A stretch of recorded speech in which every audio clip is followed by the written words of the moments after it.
నమస్కారం అండి. నేను మీ గంటి ఉష. నా శ్రేయోభిలాషులకి, సబ్స్క్రైబర్స్కి, నా మిత్రులకి అందరికీ కూడా శుభాభినందనలు తెలియజేసుకుంటూ ఈరోజు ఒక మంచి విషయం గురించి మాట్లాడుకుందాం. అదేంటి అంటే అందరూ అంటారు కదా, అమ్మ బాబోయ్ మంత్రాలు భయం, మంత్రం భయం, యంత్రం భయం, తంత్రం భయం, ఇలా చేసే వాళ్ళందరినీ కూడా కొంచెం మనం భయంగానే చూస్తాం. ఎందుకనంటే ఏమో అవి దేనికి ఎటువైపు పరిణమిస్తాయో తెలియదు కాబట్టి.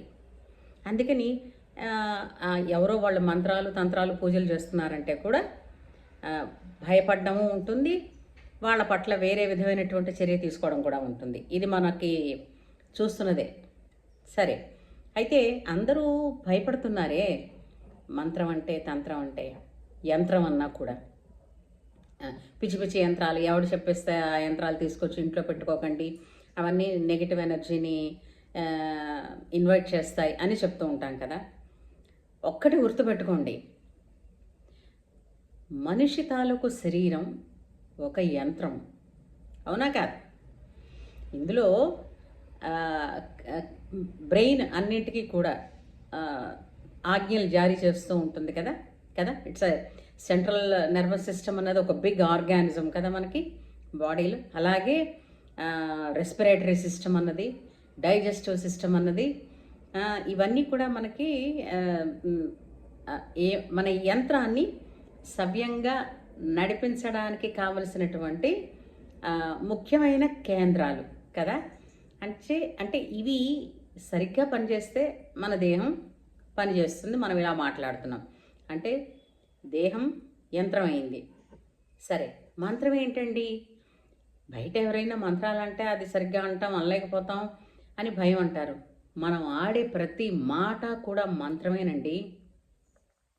ఎందుకంటే అక్షరము లేనివి. మనం మాట్లాడే మాటలు రైతు నాటే విత్తనాలు లాంటివండి. ఈరోజు మనం ఏం మాట మాట్లాడేమో అది విశ్వంలో మనం ఒక మాట్లాడిన మాట ఒక మొక్క కింద నాటినట్టుగా. అది ఏ మాటని మనం విడిచిపెట్టామో ఆ మాట తాలూకు కర్మ ఫలాన్ని తిరిగి మళ్ళీ మనం అనుభవిస్తాం. కాబట్టి మనకి చిన్నప్పుడు పెద్దలు చెప్తూ ఉండేవారు కదా, మనకి తథాస్తు దేవతలు ఉంటారు అంచేత ఆడే మాటని జాగ్రత్తగా మాట్లాడు అని చెప్తూ ఉండేవారు కదా. సరే, ఇంకా బాగుందండి. యంత్రం అంటే మన శరీరమే అన్నారు, మంత్రం అంటే మన మాటే అన్నారు. మరి తంత్రం ఏమిటి కదా? తంత్రం అంటే ఎక్కడుందండి విడిగా? మనం చేసే చేష్టలన్నీ తంత్రాలే, అవునా కదా? అంచేత యంత్రము, తంత్రము, మంత్రము మనిషి కన్నా దూరంగా లేవండి. అందులోనూ మనం చేస్తున్నవే చాలా ఎక్కువ విపరీత ధోరణులకి వెళ్ళిపోతున్నాయి కూడా. ఎందుకంటున్నానంటే ఈ మధ్య చాలా వాటిల్లో చూస్తున్నాము, నెగిటివ్గా మాట్లాడడం అన్నది ఒక కామెడీ. ఆ కామెడీకి నవ్వుకుంటాం, అది కాసేపు అది ఎంటర్టైన్మెంట్గా ఉంటుంది. కానీ అది విశ్వంలోకి ఒక నెగిటివ్ ఎనర్జీని విడిచిపెడుతోంది. మనం తెలియకుండానే సౌండ్ పొల్యూషన్ని చాలా క్రియేట్ చేసుకుంటున్నాం. సరే, ఈ మూడు గనక సవ్యంగా ఉంటే ప్రతి మనిషి చేసే సంకల్పాలన్నీ కూడా సిద్ధిస్తాయి. ఇందులో వాళ్ళు గొప్ప, వీళ్ళు పేద, వాళ్ళు చదువుకున్నాడు, వీడు చదువుకోలేదు, ఏమీ లేదండి. ఏదైనా సరే ఈ మూడు సరిగ్గా సింక్ అవ్వాలి. అంటే ఏంటవ్వాలి? త్రికరణ శుద్ధి. ఈ శుద్ధి కార్యక్రమం అనేసరికి ఏ విధంగా చేయాలో కూడా చాలామంది వరకు మనకి తెలియదు. శుద్ధి అంటే ఎలా తెలిసినా, ఇప్పుడు శరీరం యంత్రం అనుకున్నాం కదా, యంత్రాన్ని ఎలా శుద్ధి చేస్తాం తెలుసు కదా మీకు. ఒక యంత్రాన్ని ఎలా శుద్ధి చేస్తారు, అలాగే దేహానికి ప్రతిరోజు కనీసం 2 పూటల స్నానం చేయించాలి. ఆ స్నానం చేసే వేళలు కూడా చూసుకోవాలి. అంటే సరి అయినటువంటి స్నానం శరీరాన్ని శుద్ధి చేస్తుంది. అలాగే మాట్లాడే మాటలో ఉచ్చారణ దోషాలు తొలగించుకుంటే, రెండోది ఉపయోగకరణ అంటే ఏంటి, మనం ఆడే మాట ఏ ప్రయోజనాన్ని ఆశించి మాట్లాడుతున్నాము, లేదా ఎవరికైనా ఉపయోగపడుతుందని మాట్లాడుతున్నామా. ఊరికే మాట్లాడే మాటలండి అవన్నీ కూడా విశ్వంలోకి ఉట్టినే వెళ్ళిపోయి ఉండిపోయాయి అనుకోకండి, బూమరింగ్ అయి వెనక్కి వస్తాయి. ఎందుకంటే ఎక్కడికి వెళ్తాయి కనుక విశ్వం శూన్యం, అందులో విడిచిపెట్టినవన్నీ తిరిగి మనకే వస్తాయి. ఎవరు విడిచిపెట్టినవి అంత ఫోర్స్ తోటి వాళ్ళకే వస్తాయి. కాబట్టి ఇక్కడ ఉచ్చారణ దోషాలు అని అనగానే మనం అటు ఇంగ్లీష్కి కానీ తెలుగు కానీ దేనికి రెంటికి చెడ్డ రేవడైపోయాం కదా. పూర్తిగా తెలుగు అంటే తెలుగు శుభ్రంగా వచ్చునంటారా? కత్తిరిష అనేవారు, ష రాసేదానికి స రాసేదానికి కూడా చాలా తేడాలు ఉన్నాయన్న సంగతి మర్చిపోయారు. స అని ఎలా అనాలి, శ అని ఎలా అనాలి, ష అని ఎలా అనాలి. చాలా చోట్ల ఈ శ అన్నది వెళ్ళిపోయి ష ఉపయోగించేస్తున్నారు. శ ష స ఈ అక్షరాలన్నీ ఉన్నాయి మనకి. సరే, అయితే అలాగా ఉచ్చారణ దోషాలని మనం తొలగించుకోవాలి అంటే ఏంటి, చక్కగా మాట్లాడగలిగే వాళ్ళ దగ్గర చెప్పించుకోగలగాలి ఏదైనా. లేదు, వాటికి నాలికకి ఒక ఎక్సర్సైజ్ ఇవ్వాలి. నాలికకి ఎక్సర్సైజ్ ఏమిటండి అంటే, మీరు భక్తి, దేవుడు, పూజలు అని అనుకోకుండా ఉంటే, ఆది శంకరాచార్యుల వారు పండితుడు అని అంటే అసలు భూమి మీద మొట్టమొదటిగా ఎవరి పేరు చెప్తారు? ఆది శంకరాచార్యుల వారినే అంటారు. వారు ఎన్నో రకాల స్తోత్రాలు చేశారు. ఈ స్తోత్రాలని అందులో ఏ ఒక్కటైనా సరే సరిగ్గా ఉచ్చారణ దోషాలు లేకుండా నేర్చుకోగలిగితే అది నాలికతో పాటుగా అది తిరుగుతున్నప్పుడు ఉండే నాడులని శుద్ధి చేసేస్తుంది. శుద్ధి చేస్తే ఏమొస్తుందండి? ఏమొస్తుందో శుద్ధి జరిగిన తర్వాత మీకే తెలుస్తూ ఉందిగా. సరే, అది పక్కన పెడదాం. అయితే ఇప్పుడు మనం దేన్ని శుద్ధి చేసాము? మాటని శుద్ధి చేసుకోవాలనుకున్నాం. తర్వాత శరీరాన్ని, యంత్రాన్ని, అంటే మంత్రం యంత్రం శుద్ధి అయిపోయింది. మరి తంత్రం, చేసే చేష్టలు అని అంటే మనం ప్రతి వాళ్ళము కూడా విహిత కర్మలు, అంటే మనం కంపల్సరీగా కొన్ని చేయాల్సిన పనులు ఉన్నాయి ప్రతి మనిషికి కూడా. అలాగే చెయ్యకూడని పనులు ఉన్నాయి, అంటే డూస్ డోంట్స్. మనం ఈ చెయ్యాల్సిన పనుల్లో సంఖ్య తగ్గుతోంది, చెయ్యకూడని పనుల సంఖ్య పెరుగుతోంది. దాని రిజల్ట్ మనం సృష్టిలో ఇప్పుడు చూస్తూనే ఉన్నాం. ఏ విధమైనటువంటి ప్రకృతి వైపరీత్యాలు వస్తున్నాయో కూడా. అయితే వాటన్నిటికీ మనమే కారణమా? మనం ఒక్కడమే కాదు. ఇంటికో పువ్వు అయితే ఈశ్వరుడికో దండ కదా. అందరమును, అంటే అందులో నేను ఉన్నాను. మనం ఏది చేస్తున్నాం అంటే అక్కడ మనకొక నియంత్రణ కావాలి. ఎవరు నియంత్రిస్తారు? ఎవరు నియంత్రిస్తే మనం ఎందుకు వింటాం? మనకే నియంత్రణ కావాలి.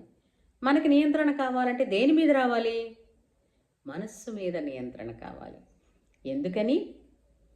ఈ యంత్రం పని చేయడానికైనా, ఒక మాట మాట్లాడడానికైనా, ఏ కర్మనైనా ఆచరించడానికైనా భావం ముందు ఆలోచన కలుగుతుంది కదా, ముందు ఊహ కలుగుతుంది.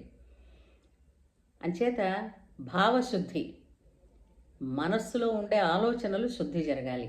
అసలు మనస్సే కంట్రోల్లో ఉండదు కదండి. ఆలోచనలన్నీ మనం ఎక్కడ చూసుకోగలమండి? మీకు విషయం తెలుసా?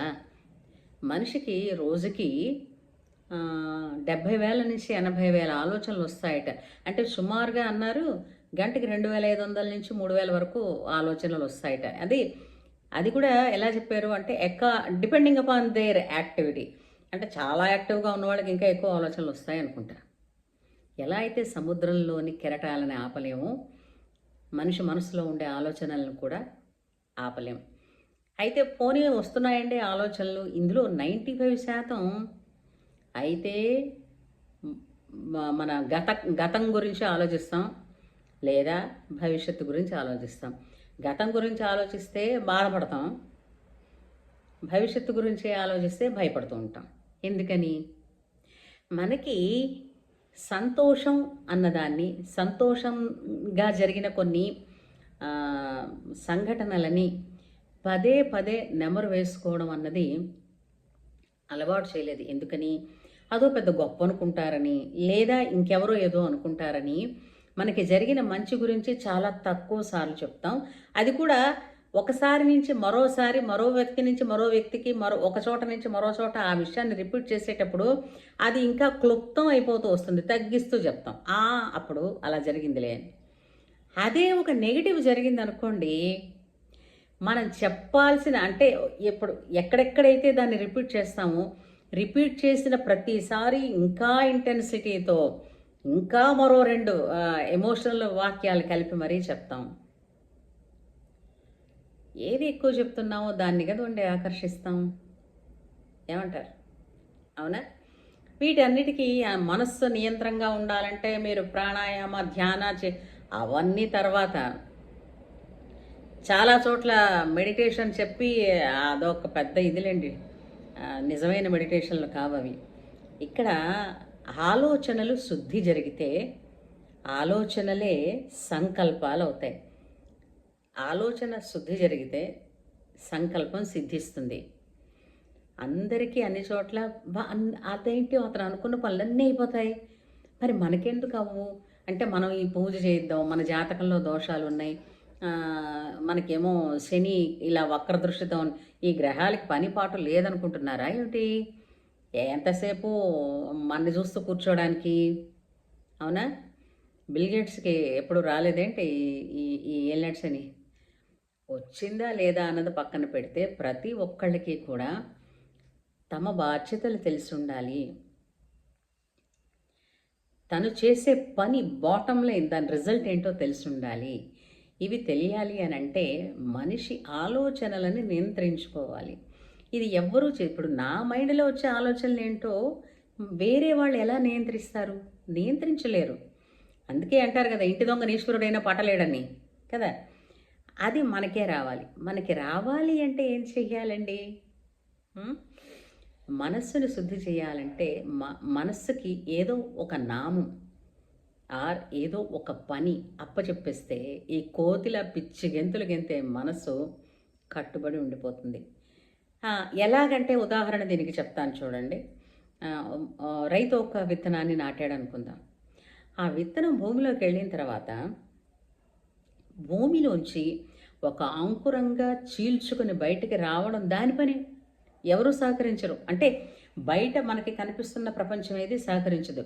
భూమిలో ఉన్నటువంటి ఆ సారం కావచ్చు, సూర్యుడు, నీరు, ఇవన్నీ వేరే విషయం. కానీ ఆ భూమి అడుగున చీకటిలో అది ఏమి ప్రక్రియ జరుగుతోందో, ఏమి ఫైట్ చేస్తోందో అది మనకు తెలీదు. అది మొక్కగా బయటకు వచ్చిన తర్వాత, అంటే తనని తాను నేను ఇక్కడ ఉన్నాను అన్న ఉనికిని చాటుకున్న తర్వాత రైతు కూడా రక్షిస్తాడు, ప్రకృతి కూడా రక్షిస్తుంది. తెలుసా? అంటే మనకి మన మనస్సుని నియంత్రించుకోవాలన్న తపన, ఆలోచన మనకు ఉండాలి. దానికి మొదట్లో ఇప్పుడు చూసారా, చంటి పిల్లలకి ఏదో ఒకటి అలవాటు చేస్తాం. అది ఒక అల్లరి మానాలంటే నీకు బిస్కెట్ ఇచ్చాం, లేదంటే ఏదో తీయని వస్తువు చూపించాం, లేదా ఒక బొమ్మ ఇచ్చాం. అలాగా మనస్సుకి ఒక మాట, అది ఏ దేవుడి నామమైనా సరే, దేవుడేనా అని అంటే సహజంగా అలాంటిదైతే మనం కొంచెం రెస్పెక్టబుల్గా అంటామని. ఎందుకంటే ఓ మనిషిని తలుచుకోమనగానే మనం మనిషితో మాట్లాడింది ఎప్పుడు ఆ మనిషి అంటే ఉన్న భావంతోనే మాట్లాడుతున్నాం. ఇప్పుడు మనకి ఒక మనిషి గురించి చెప్పారనుకోండి, ఫలానా ఒక ఫ్రెండ్ అన్నాం అనుకోండి, వాడా అని అనడంలోనే ఆ మనిషితో ఉన్నటువంటి ఇంతకు మునుపు ఉన్నటువంటి భావజాలాలు, ఇంతకు మునుపు మనం మాట్లాడుకున్న సంభాషణల తాలూకు అతని వ్యక్తిత్వాన్ని అడ్డు పెట్టుకుని మాట్లాడతాం. వీటిని పక్కకి తెప్పించి మనిషితో మనం మాట్లాడింది లేదు. కాబట్టి మనః త్రాయేతి ఇది మంత్ర, మనస్సుని రక్షించేది, నియంత్రణలో ఉంచేది మంత్రం. అదేదైతేనేంటి మంత్రం అంటే బీజాక్షరాలు ఏమిటి? ఏ మాట మాట్లాడినా అమ్మా అది కూడా మంత్రమే. అలా తర్వాత ఇప్పుడు మనస్సంకల్పం, మనస్సు శుద్ధిగా జరగాలి అని అంటే ఇంకో సూక్ష్మమైన పని ఒకటి ఉంది. అదేంటది అని అంటే ఆహార శుద్ధి. ఆహార శుద్ధి ఎందుకనంటే ఆహారంలో 6వ భాగం మనిషి యొక్క మనస్సుగా మారుతుంది. కాబట్టి ఆహార శుద్ధి జరగాలి. ఆహార శుద్ధి అంటే ఏమిటి? మనం చిన్నపిల్లలకి చెప్తున్నాం. 3 గంటల తర్వాత వంట ఏదైనా పదార్థం, ఉడికించిన పదార్థం ఏదైనా స్టేల్ ఫుడ్ అవుతుందని. ఏదో ఒకసారి ఆలోచించండి. పొద్దున్న 6:30కో, 7కో లేదంటే మహా అయితే 8కో వాళ్ళకి క్యారేజ్ ఇచ్చేస్తున్నారు. వీళ్ళు మధ్యాహ్నం ఎన్నింటికి తింటున్నారు? 12:30, 1 గంటకి తింటున్నారు. ఇప్పుడు చెప్పండి, అది స్టేల్ ఫుడ్ కాదు? బాక్స్లో మీరు తెల్లారనగా ఇచ్చింది, అది కూడా చాలామంది టైం అయిపోతుందని స్నానం కూడా చేయకుండా వండిచ్చేస్తారు పిల్లలకే కదా అని. ఆరోగ్యం ఇలా ఉండాలని చెప్తాం, మనం ఇచ్చే పదార్థంలో సారం లేని పదార్థం ఇస్తున్నాం. మరి ఆరోగ్యమైన మనసు ఎలా తయారవుతుంది? ఆరోగ్యమైన మనసు లేనిది ఆరోగ్యమైన ఆలోచనలు ఎలా వస్తాయి? ఆరోగ్యమైన ఆలోచనలు లేకపోతే ఆరోగ్యమైనటువంటి మాటలు, చేతలు ఎక్కడి నుంచి వస్తాయి? అవి లేకపోతే ఆరోగ్యమైన సమాజం ఎలా వస్తుంది? ఎక్కడ మూలం ఉందో చూసారా? ఆ మూలం దగ్గర నుంచి మనం సర్దుకుంటూ రావాలి అనంటే బలహీనత ప్రతి ఒక్కళ్ళకి ఉంటుందండి. మనని మనం తెలుసుకోవడానికి, మన మనస్సుకి నియంత్రించడానికి మంచి మంచి పుస్తకాలు ఉన్నాయి. పుస్తకం కనుక చదువుతూ కూర్చున్నారనుకోండి, ఎన్నో రకాల చెడు అంటే అది మంచి పుస్తకాలు ఉండవు. మంచి పుస్తకాలు అనేవి చాలా ఉన్నాయి. చదవడం రోజుకు ఒక పేజీ చదవడం మొదలుపెట్టిన, అందులో ఏం నేర్చుకున్నామని తెలిసినా మన జీవితమే మార్చుకోవచ్చండి. ఇప్పుడు మనం ప్రపంచం అని ఏదైతే చూస్తున్నామో అదంది కొన్ని పుస్తకాల నుంచి వచ్చిందే. ఇది సంగతి. అందుచేత మనం మాటే మంత్రం అన్నట్టు మాటని జాగ్రత్తగా వాడదాం. ఎందుకంటే కత్తి కన్నా పొదునైనది మాటే. ఏమంటారు? సరేనా? మీ స్పందన కామెంట్ సెక్షన్లో తెలియచేయండి. ఉంటాను.